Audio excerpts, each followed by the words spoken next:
Yippee-Ki-Yay, mother... Welcome to the party, pal!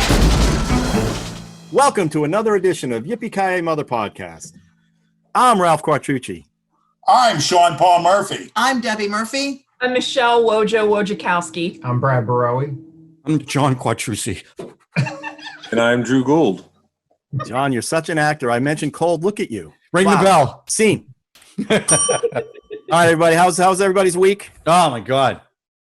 Oh, if I was any better, I'd be twins. Feeling good? What's that? If I was any better, I'd be twins. Oh, okay. Well, we got a good show today. We won't talk about the movie yet, but what we'll talk about is what did you watch this week? Let's start with Drew. Okay. What not to watch? Go ahead, Drew. I watched and read a bunch of good stuff this week. Some of it I'm not going to talk about yet because I haven't finished watching full seasons of Evil and The Boys. I wanted to watch Boys in the Band, which you guys talked about last week, but I mixed it up with Boys from Brazil and the band played on, so I don't think I watched the right one. And The Boys. But actually, I watched something that is a show that I've been watching that's until this last episode, I thought it was good, but this new episode was really just remarkable and kind of overwhelming. Lovecraft Country.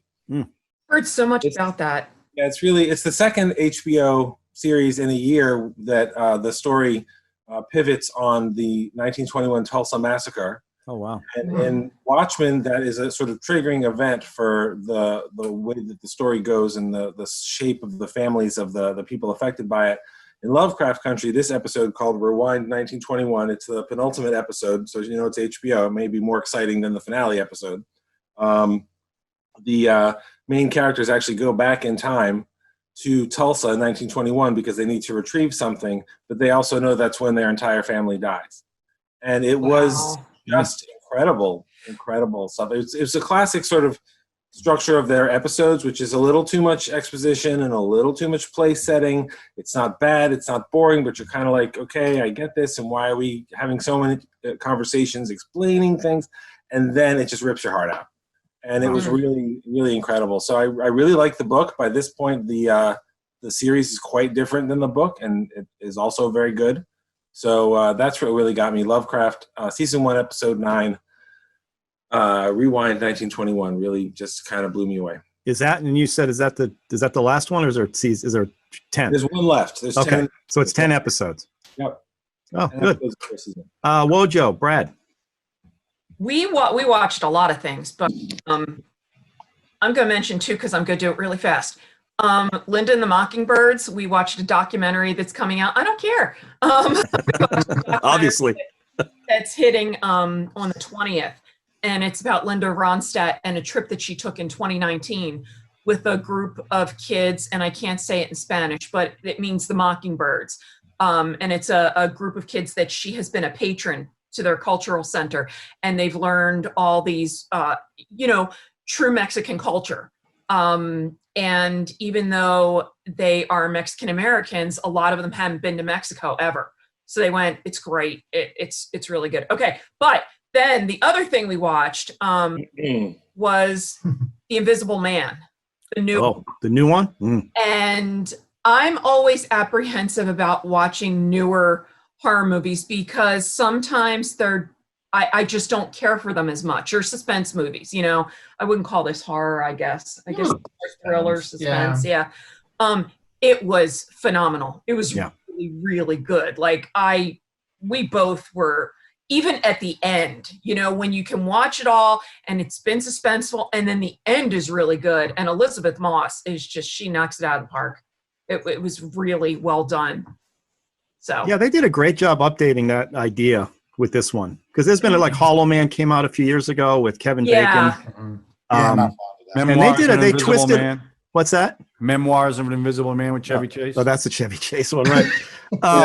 And I don't know. I just can't see the Invisible Man. Oh man! By the way, Wojo, you was this whole week about Linda Ronstadt? Tell us a little bit what happened. Can you talk about? Yeah, because the story hits tomorrow, so you're not going to get this posted tonight. So no, I will not. I interviewed Linda Ronstadt last Friday. Thank you. Welcome. For a PBS website called Next Avenue. And I talked with her about the documentary that I said we watched, and I talked with her about a lot of things. She talked a bit about how Mexican music and Mexican culture is kind of dismissed in the United States, even though Mexican food is considered one of the most popular and growing cultural food types. She was just talking a lot, and she talked about her family, and really, really good. And I made her laugh, which was fun. But yeah. Good. How old is she now? She's like 75, 74. Yeah. Oh. Excellent. But, well, yeah, it went well then. That's great. Yeah. Oh yeah. All right, cool. So- John, what about you? What'd you watch? Well, after watching The Hospital in Clute, Oh my God. I decided to watch something a little more upbeat. So I went with your recommendation of Devil All the Time. Yeah. Mhm. That's not a John Q movie. That was, well, first of all, But it was good though. You don't walk out of the theater going, the acting was great. Nobody said it was an uplifting movie. The story kept you in it, but Right. It was in color. all I know is for 45 minutes after the movie, it was still in my head. It was Good. so disturbing. Yeah. Yeah. And I thought it would make me feel better based on your recommendations, but it only made me feel worse. I never So the see- next day, I watched Singing in the Rain again. I know My after what you said the last podcast, you said, I only go to movies to be happy when I get out. That was not one I'd recommend. That wasn't just not happy. I mean, that was like, well, you know what? It's brutal. If you It's brutal, haven't but seen it's if you so haven't smart. seen it and you're Yeah. depressed, do not watch this Yeah. movie. It's so smart though. It's know- disturbing. It is disturbing.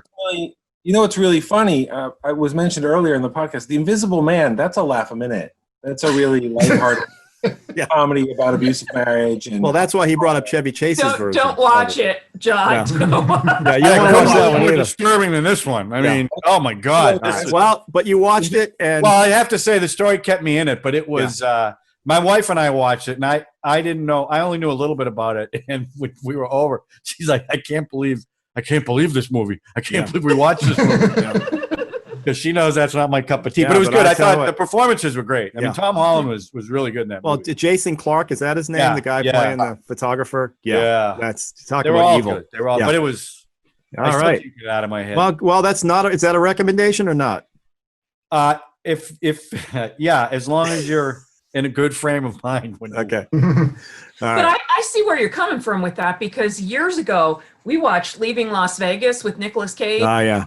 Fabulous movie, but at one point, and this was back when That's one of the there were most still depressing movies VCR I've ever tapes. seen. we were both looking at it because it felt like, half an hour had passed and it had been 5 minutes.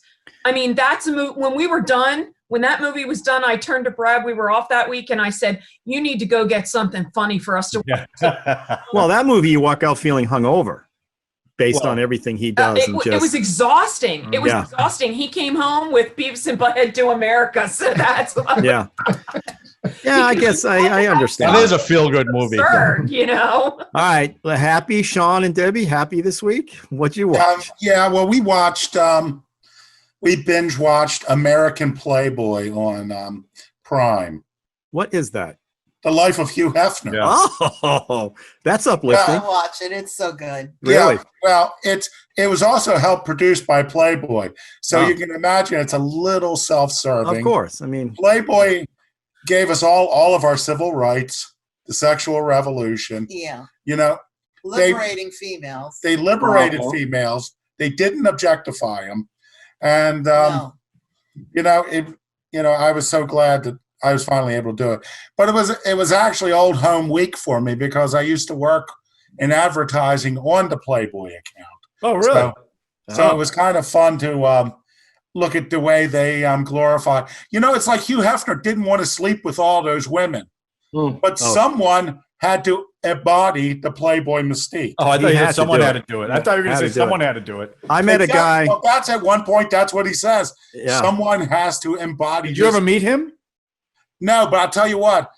Did meet one of the Playmates of the month, and I got a nice signed autograph picture from her and Tell her everything. what- Yeah. And I said, so I have a chance to hang with her a bit. And I'm like, so how is it being Playmate of the Month? She goes, because it's like a whole year you go and do stuff. And it's like, she's like, well, I just can't wait for this to get over so I can go back to my career. And I go, oh, what's your career? She goes, I'm a waitress. Well, Apparently she was quite a famous Playmate of the Month, but I didn't, I didn't follow it. Well, because you were into her mind. Exactly. You just read her for the article. Interested in the food she was serving. Exactly. I was interested in her if she was a waitress. On one of the cruises I went on, I met a guy who had an IMDb listing because he was in the show Intervention, and he was one of the interventionees, whatever they call him. Yeah. And he was a butler. He was an ex-butler of Hugh Hefner. Oh, really? Oh my gosh. And he told me some stories that, and not sexual, it had nothing to do with him in the play. It had everything to do with the dirty cat he had to clean up after, and just all the like behind the scenes had nothing to do with the. You mean literally? You mean literally a dirty cat? That's like not a literally. metaphor. He had to pick up his dirty cat shit and all these other things that had nothing to do with this naked Playboy model Start swimming in the waving pool. my hands. Why are you waving your hands? Well, I just didn't know where you were going with that for a second. Well, I'm just saying. So anyway, that's a little side story. All You right, have I was to gonna. say one thing that he told you. I just Well, said. you said about the cat. Yeah, the cat pooped everywhere, and this guy had to clean it up. Hugh Hefner didn't give it. He didn't give a shit about the cat shitting everywhere, and he had to constantly trail the cat and pick him up. I'm sure there was other stuff that I just can't. And thank you, our 9 viewers who have. I'll do it. I'll do it on the Patreon version. I'll do it on the Patreon, which I might edit. I might edit hit in the 9 later. minutes a minute ago. No one heard it. No big deal. All right. Well, now it's my turn. I was gonna recommend something. I'll do that next week that I really like, but I have to since I was stuck in the 70s. I had to test the Laserdisc player I had, and I put The Deep in. Oh, Jacqueline Bisset. Oh. 1977. Nick Nolte, Jacqueline Bisset, Robert Shaw coming off of Jaws. Oh. I have to say, it's dated, boy. It's dated. I still loved it, except it's amazing how much footage is shot underwater where nobody's saying anything. It's like 45%, or maybe more than that, maybe 60% underwater scenes. Wow. That nobody said anything. And literally, like Robert Shaw would have his mask on and be screaming at Nick Nolte's, right? So all this technology that they've come up with where people can speak underwater in movies, they didn't have any of that then. Right. And yes, Jacqueline Bisset's wet T-shirt is gorgeous. Everything that they said it is. It is. And John Peters, I guess he produced it, said that T-shirt made him a lot of money. So good character. And they weren't going to use her. They didn't want to use Robert Shaw because he just came off Jaws. And who did they want to use instead of her? There was a bunch of people they were bringing in, but she was always the one that they ended up going to. So I think they wanted to use Linda Ronstadt. Maybe. I was going to say that, Drew. I can't believe you said it. They beat him to the punch. All right. Anyway, it was fun to watch that, but boy, it is dated. Dated in the sense that Robert Shaw was screaming his lines. And not like Clute. Clute wasn't dated. Not at all. No. And the way they just like he would always like Jacqueline Bisset was an equal to Nick Nolte swimming and all that stuff. Oh yeah. Except when they were trying to come up with how they're going to find the treasure. You go, come here, boy. I want to talk to you about what's going on. Girls, sit over there, and just so dated. Unbelievable. Okay. And Lou Gossett Jr. is in there as well, and he gets his head ripped off by some giant eel. That was the big thing. It was a giant eel. They only called it a big eel. But, all right, so today's movie is brought by Drew. I kind of teased it a little bit, but this show is going to be sweeted, I think, maybe later. We'll speed this one up. That's really a choice of the people out there. If they want okay, what do we got? What'd you bring? So I picked a movie to I have not had a problem with the tone of our last choices, but it has been a little bit on the dark side. It's left some people sad or chilled. And so I said I'm going to come up with a movie that's a little more joyful. And so I selected Be Kind, Rewind from 2007. That is directed by Michel Gondry. He had just won an Oscar for co-writing the movie that he directed, Eternal Sunshine of the Spotless Mind, and then he did another movie called The Science of Sleep, and then he did this movie, which is a lot of things. One of them is that it's just a really joyful movie, and so if you want to watch the trailer and get a sense of it, then we can talk about it. Oh, that was a good way to throw to the trailer. Oh, nice. Rewound this tape all over, and it's blank. Really? This video don't work. Yours looks like this. Look. All the tapes are blank. It's the TV, Mike. Show me how. Why is it doing that? Does that happen when you do it? Uh-oh. What is wrong with you? Why is it doing that when you do that? You're magnetized. You erased these tapes. It's you. You gotta find new tapes. I got a better idea. Follow me. When you're walking down the street and you see a little ghost, what you gonna do about Ghostbusters? What is that? That's the Ghostbusters theme song. No. I'm pretty sure it is. It's something strange. Stay where you are. I'm on my way. Then I got slime.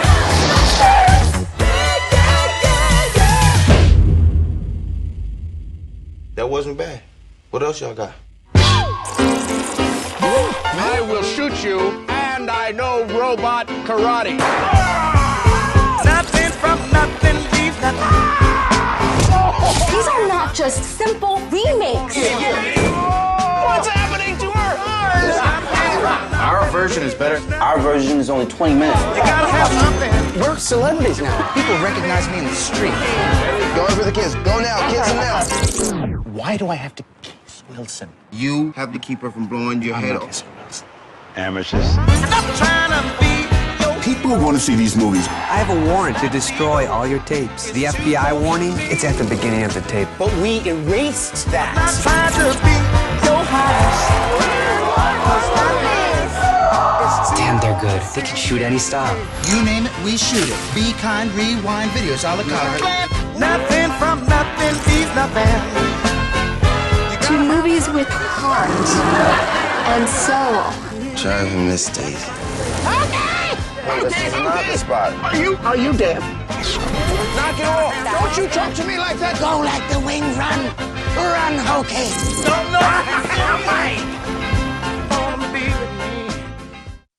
All right. It was a good trailer, and it wasn't 4 minutes that felt like 11. So that's a nice evolution of movie advertising, which is also nice. And before I get into the movie, I noticed something when I watched it last night with my wife. I had not, as I said last week, I have not seen the movie in a long time, and I was happy to say it really held up for me. But at the beginning of the movie on Amazon, it tells you, that it's got language or whatever. And one of the things it has is blackface. And I'm like, really? There's blackface in the movie? And then a few minutes into the movie, there's a disguise where Jack Black dresses up like a fence so he can raid the power plant.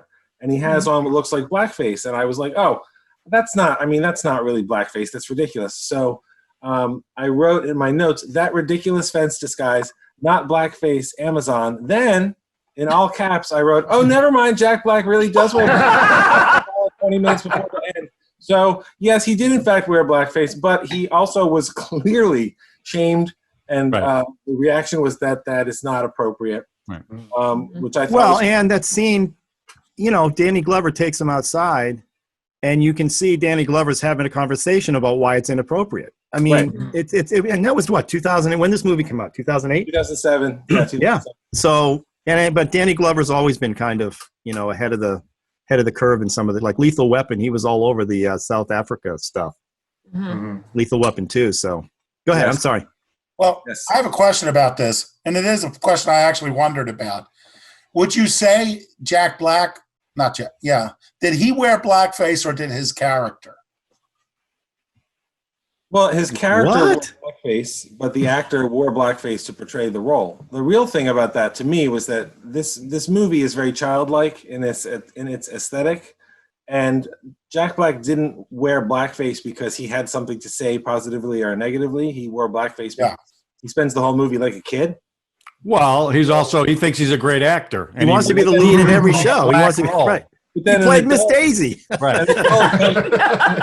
Explains to him, as you said, Danny Glover, who I feel is pretty authoritative, explains to him, which we don't have to see the whole scene or anything. Right. He explains to him, that's not okay. Yeah. And then you don't see it again. There's no question. Well, and he does it. I don't know if that scene is, he does it. We're watching them from inside the building. We don't know what he's saying to him, but we get what he's saying to him. Right. Exactly. And I just think that's way ahead of its time. I mean, it's pretty wild. Anyway, that scene impressed me quite a bit. Well, I think that as the whole movie did, but I guess I just the gave whole away group was kind of dismissive of him when he came out. They're like, no. Yeah. But he said, "I'm fat." Yeah. And Well, that was Fats the Waller joke. was fat. That was the joke. I mean, it's funny. It's a funny. And flash forward, he was in a movie where Robert Downey Jr. went total blackface, total black everything for Tropic Thunder. Actually, Robert Downey Jr. didn't wear blackface. Kirk Lazarus. Thank you, the character, and he was brilliant. So this movie, I really enjoyed it when it first came out. I'm glad to say I still really enjoyed it. Eternal Sunshine of the Spotless Mind is a movie that I would be happy to bring to the podcast another time. It's a wonderful movie. If anybody has any issues with Jim Carrey, dramatic actor, that's the one that will surely get you over that hump. I did not like Science of Sleep, which was Michel Gondry's follow-up to this movie, although it was fully his aesthetic and everything. But then this movie is really kind of about how he makes movies. And it's funny because you talk all the time about modern filmmaking, and it's really refreshing when somebody makes an action movie that has in-camera effects, or there's an action scene where John Wick or Atomic Blonde or somebody has a fight and they don't cut 14 times in 2 seconds. And everything in this movie is in camera, and it looks like it's in camera, and it's charming. And the best part is that it works. I mean, the very first part of the movie, you don't know what you're watching yet, but you're basically watching the Fats Waller movie that they make at the end. Right. The opening credits, and it's the black and white, and you see the cardboard cars with people walking them by, and the kids playing jazz and all that kind of stuff. And then it just kind of takes off from there. And it's a movie that I think it could have gone wrong in a lot of different ways. I also I like Wes Anderson a lot, but I also think a lot of people find him precious. And I would understand if people weren't really interested in the Wes Anderson aesthetic, which is very distinct and everything. This is it's too raw and too real. Like, you could say I don't like it, but it feels like real people doing a real thing. And I'll talk later about the end of the movie and why it especially worked for me now, especially these days. But it was really it's just a beautiful, sweet movie that everybody is very relatable, and it's really funny. I'm just going to jump in because the quirkiness, some of the things that would, like the whole Jack Black characters, he's always out there. And the little things that happen, like when he gets magnetized and then he walks out and the telephone pole, he gets stuck to the telephone pole. And then the little thing they did is he's walking by the fence does this little kind of curl because it's and then it sucks him into the fence. Yep. And those are just throwaway things that nobody ever talked about later. It just, once we realized he's magnetized, then all that stuff made sense. Mm-hmm. And I just found it completely charming and quirky as hell. Especially that scene you're talking about, the fence where he builds the costume so they can freeze on the fence. And the cops don't see them because they look like the fence. I mean, it's brilliant stuff. It's a dumb joke, and it's so perfect. And even the way they shot through the fan and, to make the stuff look like old black and white. I know, believe me, in reality, you can't pull all the stuff off that they pulled in the time that they had. We get it. I mean, that's why you have to throw your suspension of disbelief has to be super strong. Sure. But boy, oh boy, you drop me a Pharaoh in the middle of this thing with her sensibilities. It's a very random cast. Danny Glover with his, Jack Black's character is so confident, and it makes him very unlikable. Clueless or confident? Both. Yeah. He's very confident. But the fact is, he says, we can do this. And he doesn't think that we can do this means that you're going to think you're watching Ghostbusters. You're going to think you're watching something better than Ghostbusters because we made it. And that actually connects with people. Mm-hmm. Yeah. That actually makes people line up around the block. And that actually changes.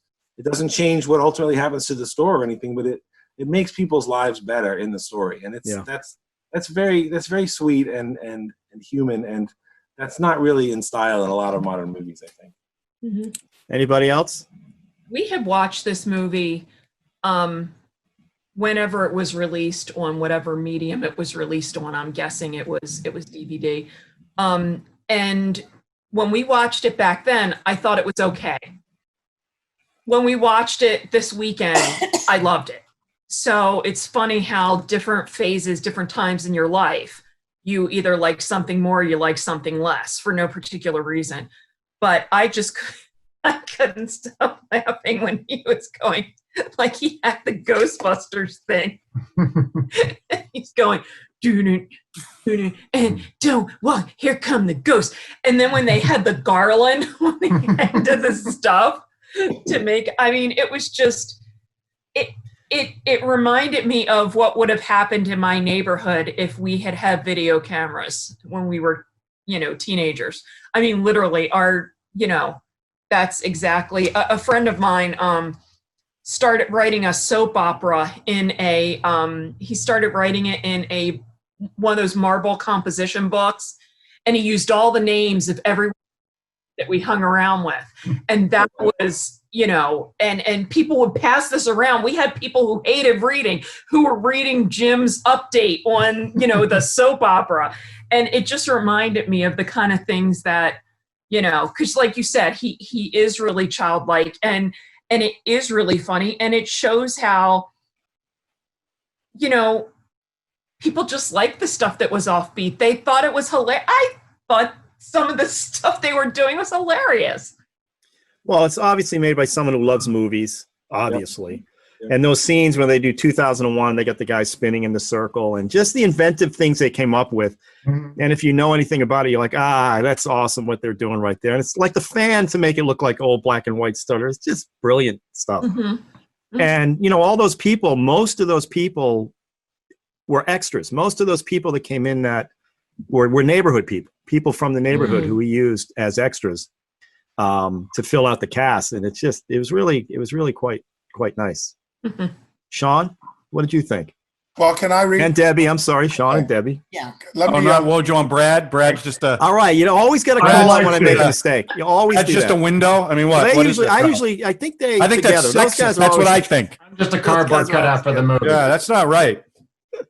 Okay, Sean and I'm Debbie? going to do what we normally do earlier. I'm going to read the Ebert review. Oh, not the whole review. Yeah, I'm just going to read the first line in first paragraph.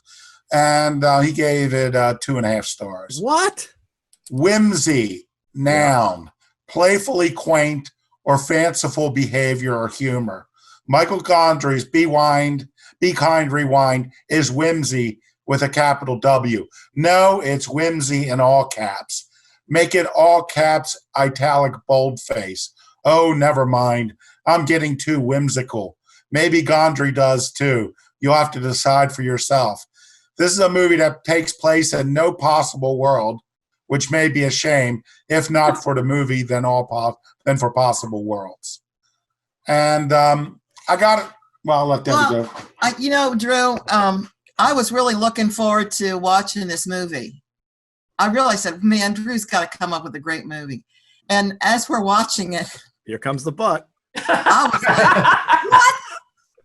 What is this movie? This is like, Spitfire Grill all over for me. Oh, come on. It was hard to get through it. Yeah. And it was like, and I got to remember the title, and I got to be gentle about this because be kind. I got to be kind. But I've read so many screenplays. Sean's a screenwriter. And other people call and they say, "Oh, I want to be a screenwriter." And he's so busy; he's working and screenwriting and selling his book and everything, And I've got a 5-year-old that I'm teaching kindergarten. I got to get through kindergarten again at my age. At 65, that's really hard. But basically, it was just sophomoric, and to me, it was sophomoric, all the way through it because I've read so many screenplays that are like, what makes this movie get done when there's so many movies like this movie that don't, or that are, better screenplays, and they make a movie, they physically actually make it. And I think this was probably some kind of like a fun thing to do for people. Maybe it was therapeutic for them to do this movie, but we had to pay $5 for it. I think it was only $3.99. No, you told me it was $5. You owe us for Spitfire Grill, so we're all even. And I have a question. Honestly, I have a question. You owe us for Clue, for a hospital, for what does being 65 and getting your kid through kindergarten have to do with whether the movie was good or not? Is it just your head isn't right for? No. It's I'm just curious. We're busy, and usually Pardon me. A little bit of the no COVID here. Oh my God. But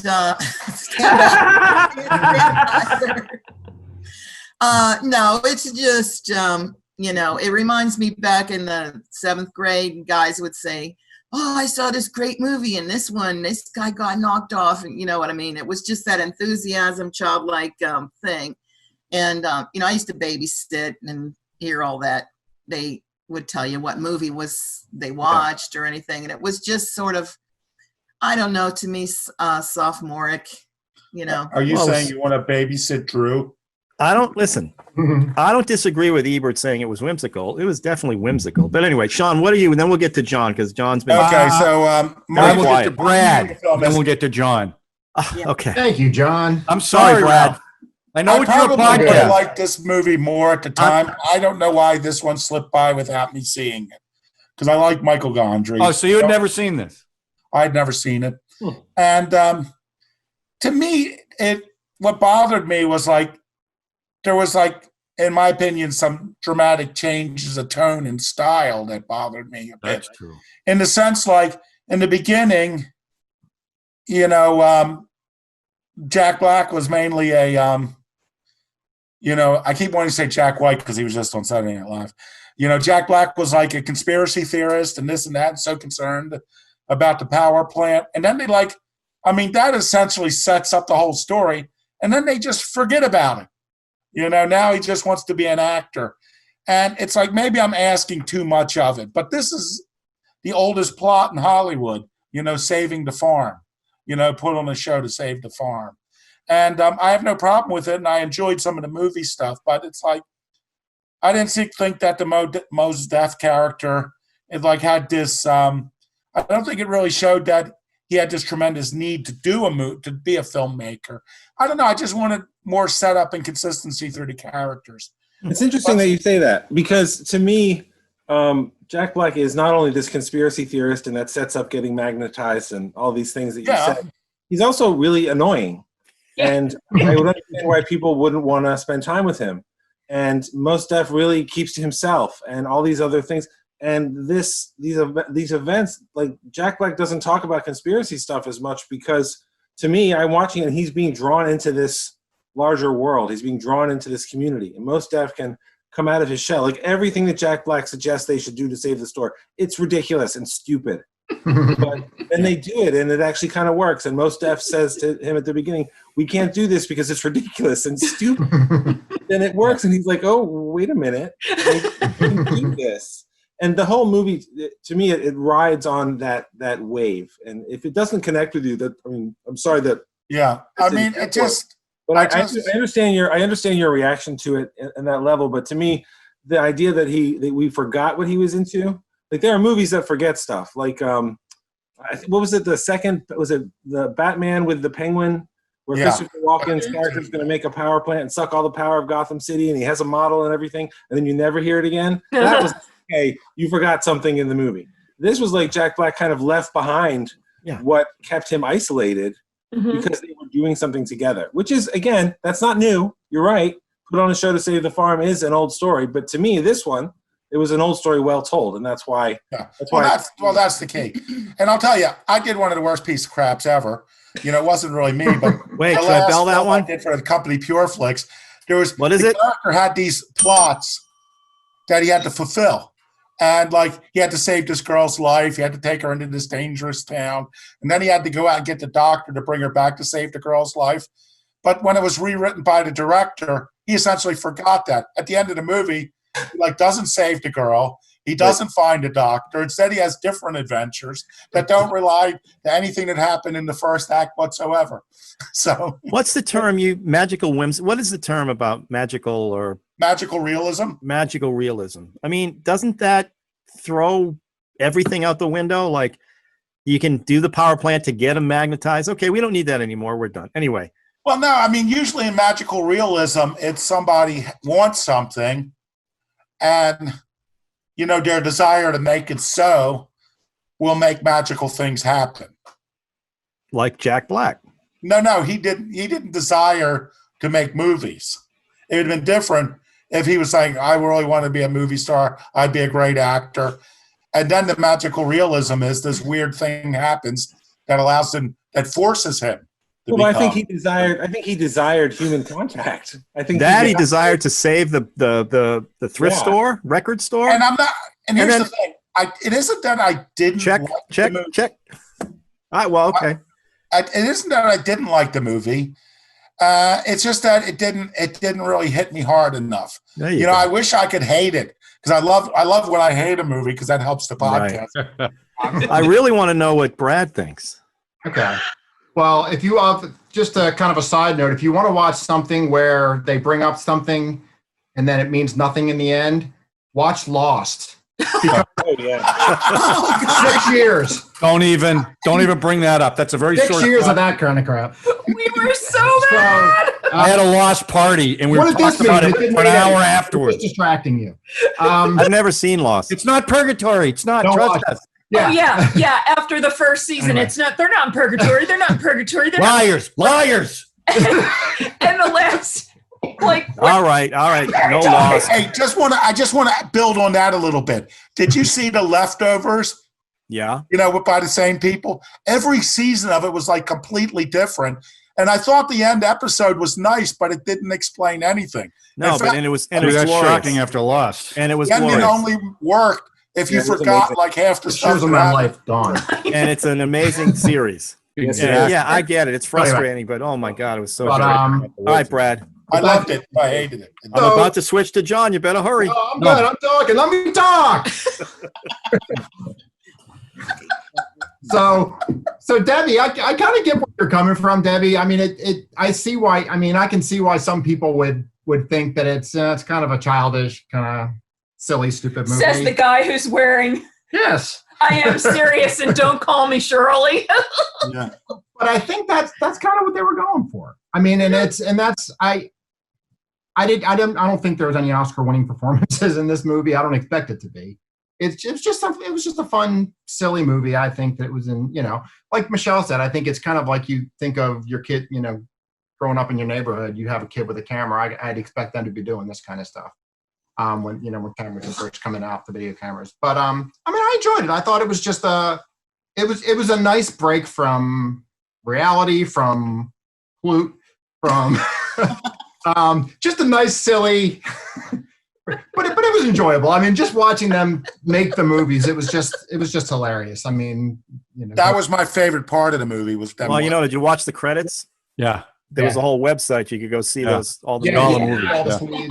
Yeah. The Sweded movies. That was apparently right at the beginning of YouTube. So people actually really went out and Sweded a whole bunch of movies. I like that term, Sweded. The director actually, he Sweded Taxi Driver and posted that on the Oh website. my gosh, that's hilarious. Every single one of us that has mentioned positively or negatively the idea of that kid in the neighborhood with the camera. I mean, that is what's so relatable about the movie. I mean, I knew kids growing up that they did things and I was like, wow, this person is really talented. I never heard from them again. But some kids really, they did something and it was joyful. And it's basically a fairy tale. It has magic in it.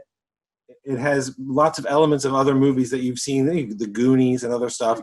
I actually looked in the movie and I think they Sweded something like they show you more than 40 movies that you actually see at least a moment from, and then there are even more on the shelves. Right. When you see when the Weaver shows up and the lawyers are there, and it's like okay, John. I want to hear what John has to say because there's some stuff that I thought was really funny. Go ahead, John.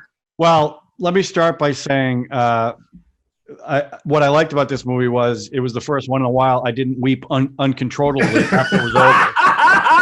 For me, I got to put that right up there. I got to say how sad that actually is, but okay, we'll talk about that. It's really not later. sad. Okay. You're sad, but anyway, maybe. So when I was in high school, me and a couple of buddies, we made this Tarzan movie with Super 8, and it was this epic movie that took us 9 months to shoot.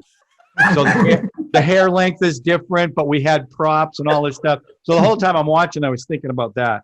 But I think the word, this was a cute movie. The beginning of it was really strange because they were sitting around the table with the colanders on their head and never said anything about it. They just had them there. That's the conspiracy. They don't want stuff. The gamma rays. Before he got magnetized, there were scenes in the video store that the screen kind of magnetized. Right. I was like, well, why are they doing that? And then he got magnetized later. I thought that was kind of strange. But the question I have for Drew, Mos Def, who I liked in this, was he supposed to be mentally challenged? Because he definitely came across that way to me.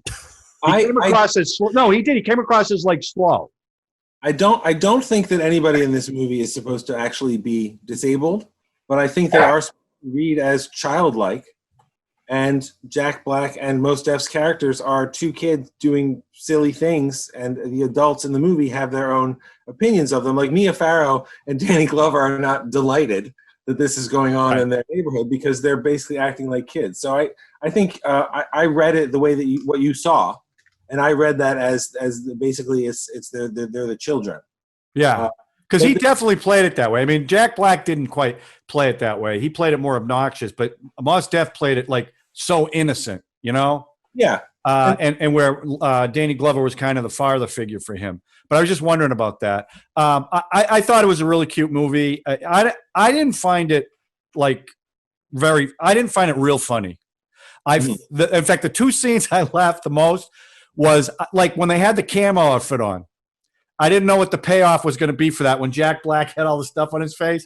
And then that scene where the cops show up and they go right against the fence, that was hilarious. Yeah. And the other one was, and it was just a quick scene, when they pretended to shoot the guy in the head and the blood spatter was a pizza. Yep. That made me laugh out loud. I go, oh my God, that was so funny. But it was more a movie like, you know, everyone's using the word charming and whimsical. I smiled at it. And I thought the ending, to Sean's point, the tone of it was very different for the first three quarters till they got to the end. And to me, the end was really, it was about the neighborhood. And I liked that ending. It was uplifting. Everyone came together. And I thought that was kind of a sweet ending. But yeah, I liked it. I mean, like I said, I had never seen it before. So for me, I liked it. I didn't think it was laugh out loud funny. But it did remind me of what I did in high school, and to watch those guys make those movies the way they made them was pretty funny. So that's what I think about it. Well, and he was slipping in some digs against studios and copyright infringement. And Sigourney Weaver comes in. Well, that line, I didn't know that was coming. That line she says as they're bulldozing all the movies, she goes, "Oh, and we're the bad guys," right? Right. So he was definitely saying something. And yes, obviously, it's someone who adores movies. And and when you haven't even talked about, what's her name, Alma, the character Alma. Yeah, what an adorable, she was adorable. Funny. She was great. I wasn't sure what she was going to do when they first introduced her. She kept making those funky faces. It was weird, and then that whole mustache scene she did with Mos Def and these kids. Yeah, and you talk. Okay, so the end reminded me of that Italian one we did. What's that one? Cinema Paradiso. Thank you. Where they all join and watch the film, because ultimately I watched the director's cut. Right. They did the same scene in the director's cut. Ultimately, they didn't save the store. Well, you don't know that. Well, it's implied that they didn't out there could have donated, and even the guy who was going to take the money was out there smiling. I thought Mia Farrow was going to write a check at the end, and it turns out she's a zillionaire. I think it's very clear. Here's the thing. It didn't save the store because that actually would be unrealistic. Right. And that last shot, I guess it's the last two shots of the movie. There's that smile and shrug by Danny Glover, which is almost like your dad saying like, well, you know, the kids are having a good time. They gave it a shot. It pulls back and you see everybody united in joy. I mean, that shot where they hear the people outside. Yeah, right. And then they walk outside and they see the neighborhood. Yeah. I didn't look at that scene and say, oh, we're going to win. We're going to save the store, because nobody saves the store. Everybody gets thrown out by gentrification. Everybody that's got money is going to win. That's the reality. That's what happens. And this story is about how you can still build a community together, which is why it was pretty resonant to me personally. When we're so isolated, we can't even go to a movie. Yeah. And like these faces are flickering in the dark and they're sharing something. And it was just this feeling of at the end of you could work together, you could tell your own story, you could listen to it together. And that was just very sweet. And that's very corny. That's very melodramatic. That's very Cinema Paradiso. Yeah. And I love it. No, and I understand you watching this. I'm going, what are they, where are they going with this stuff? And it and I had the same, like, I didn't think Mos Def had an issue. I just was like, oh, what's this? I don't know what he was doing with the character. And he kind of grew into it as the movie went on. And you realize that as Danny Glover, I forget his name, the character, gave him the store to take care of. Mr. Fletcher, you could see that his responsibility built up and he took on a different. It's funny. I had another, as I was watching this, I thought of Do the Right Thing. Mm-hmm. Which is the same thing about A Neighborhood, except it ends completely, with the riot at the end and all that. And that's a movie I thought of. As much as I loved, like, I didn't want to get chills when I saw all those people outside. And I did. I got it anyway. When you see them all out there, some of the people that were, like the one woman who Jack Black gave a lot of crap in the thing, when he was magnetizing all her movies every time he touched it. And they're all cheering for them. It just got me. And I guess, Sean, I'm a sucker. Because I don't understand structure and anything as a script goes, and it just got me. And I love the quirkiness, and I thought Jack Black was, as always, fantastic. Well, and that Alma and that that thing she did where they have to sign up for the membership. Yeah. And you have to tell us your 10 favorite movies, give us a birth certificate, and everybody's all right, I'll go home and get all that. Nobody questioned it. They just did. It's not my rules. It's not my rules. It's so adorable. I was just like, that is so cool. And we're still waiting for some people's 10 list here. Yeah, I know. And when they got the genre wrong, like when he called the jerk a thriller, I see he mentioned the jerk and he got it wrong. And they said, you got to go. You can't, you come back, get back at the end of the line and we'll try it again. And he goes, all right. Anyway. Hey, Drew, you made a good point when you said Danny Glover was like a dad. Mm-hmm. And that's to replace Mr. Huxtable in our hearts. Danny Glover. That was like a relief. Yeah. One of the things this whole thing reminded me of is, you've ever watched The Goldbergs? Yeah. Oh, yeah. But I interviewed, ring the bell, I interviewed Adam Goldberg years ago. You don't, listen, I ring the bell. Don't direct me, okay? But I'll go. Also interviewed Beverly Goldberg. The real Beverly Goldberg. The real Beverly Goldberg. Oh, wow. It was a trip. But when I interviewed Adam Goldberg, he talked to me about how he had this idea. He wanted to do a show about growing up in the 80s. And what made that show was the fact that he had all those videotapes, that he had. And if you watch it till the very end of a lot of the episodes, you'll see the real people the episodes were based on. You'll see actual things that they did in the show. Like he made a Transformers movie and he made his grandfather dress up in this thing he made out of cardboard, and then you see at the very end where he had actually done something like that or different things like that.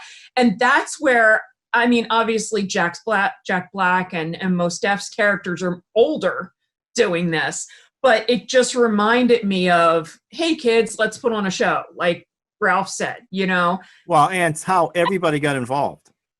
Everybody, his Jack Black's partner, Wilson, I think was his name, who was the mechanic, the little kids that were in it, Mia Farrow. God, how it's just. That was one of the likable parts about it because they started out because they were freaking out that they had no movies. So we got to make Mia Farrow think she's watching Ghostbusters. Well, she had never seen it, to be honest, so it could be anything. I like when they thought they're going to get beat up and the guy goes, hey, this wasn't bad.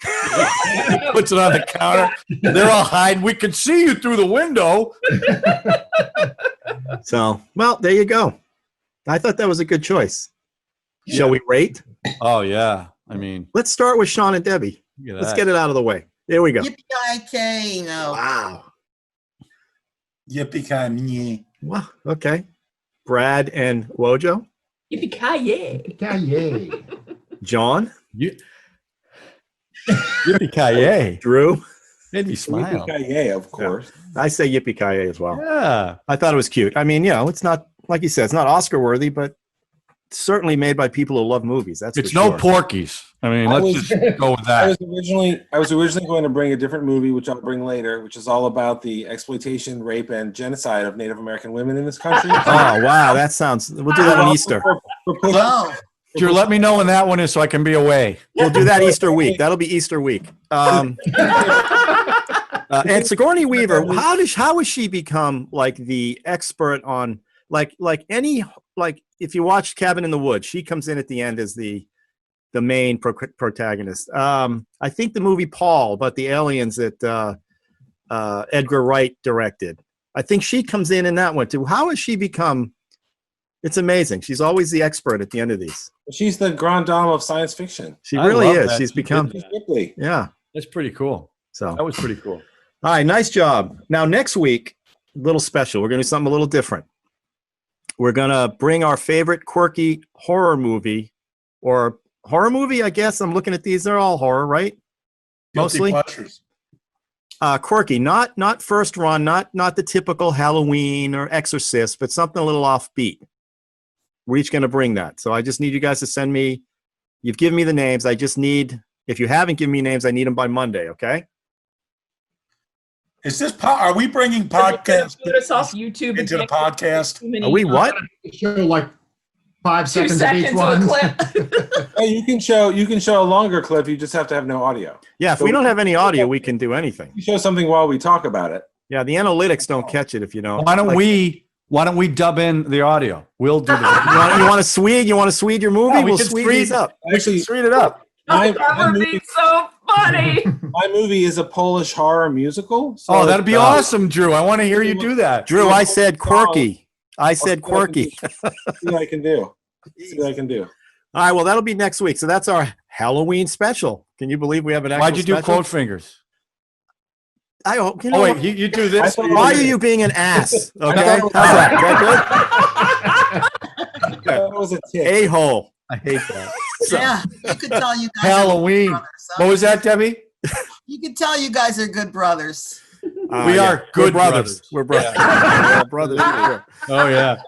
All right, so that'll be next time on the old podcast. So everybody have a good week. John, Very is there exciting. anything you want to tell people that they should do? Oh, thank you, Wojo, as always. And our audience is definitely expanding past 15. But anyway, please subscribe if you haven't already. Hit the notification button and share. I know people hear that all the time, but it really does help. So please share it. Share it. We'll People have to- watch it seem to like it. So Be kind, share. Should I move that up to the front? Since Why you don't did you it right do at the both? end? whatever, Ralph, you're the director. It's your podcast. Do what you want. Yeah, It's your podcast. Do whatever you want. It is. All right. Everybody have a good week. You have a good week. Safe week, and we'll see you next time. I'm going to hook up another camera. I think we all need more cameras.